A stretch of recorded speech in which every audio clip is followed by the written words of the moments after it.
Il était une fois dans un royaume lointain, un jeune prince nommé Banawasi. Banawasi était un garçon d'une grande curiosité et d'une imagination débordante. Il passait la plupart de ses journées à explorer les vastes jardins du palais royal, à la recherche d'aventures et de nouvelles découvertes.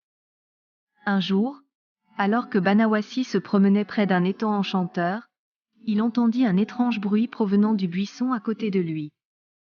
Il s'approcha avec précaution et découvrit une petite grenouille parlante. « Bonjour, jeune prince, » dit la grenouille d'une voix douce. « Si tu m'embrasses, je redeviendrai une belle princesse. » Étonné par cette proposition, Banawasi hésita un instant.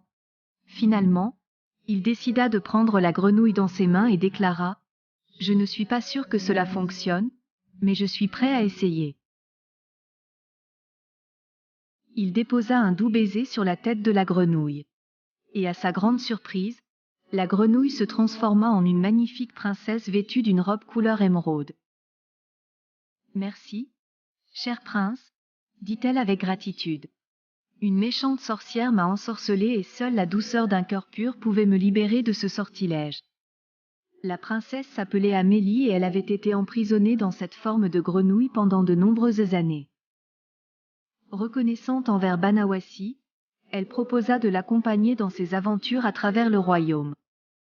Banawasi accepta avec enthousiasme, ravi d'avoir trouvé une compagne aussi extraordinaire. Ensemble, Banawasi et Amélie entreprirent un voyage à travers les contrées enchantées du royaume. Ils rencontrèrent des créatures magiques, des fées bienveillantes et des sorcières maléfiques. Tout au long de leur voyage, ils se firent de nombreux amis et affrontèrent de nombreux défis. Pendant leurs aventures, Banawasi et Amélie apprirent à se connaître et à se comprendre. Leur amitié se transforma peu à peu en quelque chose de plus profond. Ils partageaient des rires, des pleurs et des secrets, et leur amour grandissait chaque jour. Mais leur joie fut de courte durée, car la sorcière maléfique qui avait ensorcelé Amélie avait pris connaissance de leur relation naissante.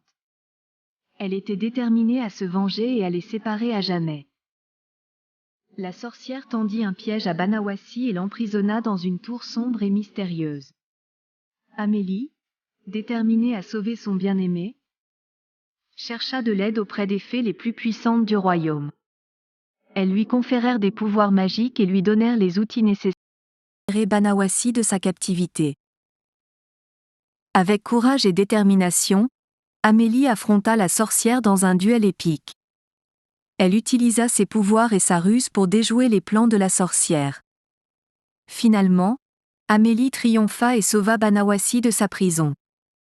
Leur amour, renforcé par les épreuves qu'ils avaient surmontées, était plus fort que jamais. Ils retournèrent au palais royal, où ils furent accueillis avec joie et célébration. Le roi et la reine, reconnaissant envers Banawasi pour avoir sauvé leur fille, lui proposèrent de rester au palais en tant que membre de la famille royale. Banawasi accepta avec gratitude et épousa Amélie dans une magnifique cérémonie. Ils vécurent heureux jusqu'à la fin de leurs jours, partageant leur amour et leurs aventures avec le peuple du royaume.